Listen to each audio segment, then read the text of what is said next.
আসসালামু আলাইকুম সুপ্রিয় এসএসসি পরীক্ষার্থী 2025 শিক্ষার্থীদেরকে আজকের কৃষি শিক্ষা ঢাকা বোর্ডের সলিউশনে স্বাগতম জানাচ্ছি। শিক্ষার্থীরা, আমরা ঢাকা বোর্ডের খ সেটের সলিউশন করে দিব।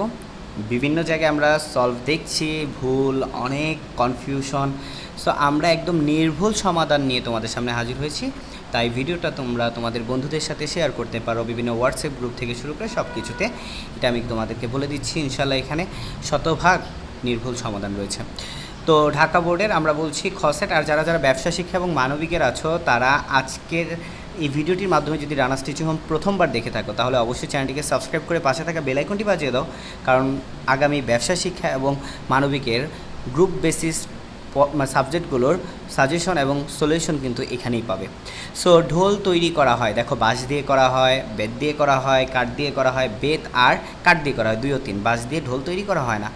মাছের সুষম খাদ্য তৈরির জন্য নির্বাচিত খাদ্য উপাদানের সাথে শতকরা কত ভাগ ভিটামিন ও খনিজ লবণ মিশ্রণ ব্যবহার করতে হবে? 0.5 থেকে 1.0 ভাগ। গবাদি পশুর খাদ্য কত প্রকার? 2 প্রকার। তারপরে দেখো কি বলছে, যে কোনটি খরা সহিষ্ণু ফসল? তরমুজ। ঈশ্বরদী 32-এর ফলন হেক্টর প্রতি কত? 100 টন।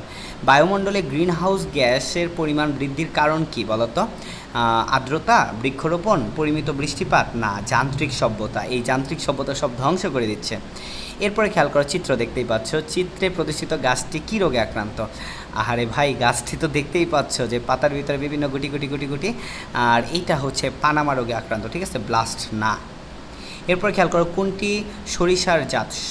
ঠিক আছে, সম্পদ সরিষার জাত। জমির শেখ তার ধানের জমিতে, জমির শেখ জমি মানে জমি যে আমার প্রশ্নে আবার জমির শেখ আসছে কোথা থেকে? গিয়ে দেখেন ধান গাছের মাঝ ডগা সাদা হয়ে গিয়েছে।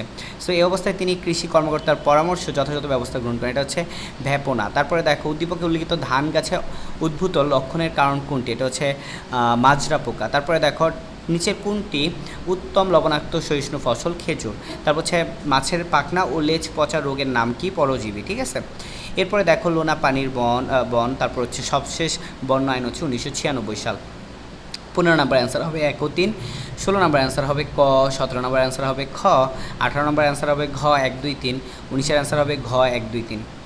এরপর ডিয়ার স্টুডেন্টস খেয়াল করো, 20-এর অ্যান্সার হবে ঘ 1 2 3। 21-এর অ্যান্সার হবে ঘ দিনাজপুর। 22-এর অ্যান্সার হচ্ছে বর্ষার প্রারম্ভে। 23-এর অ্যান্সার হচ্ছে 1 ও 2 এবং 24 4, 25 হচ্ছে 4।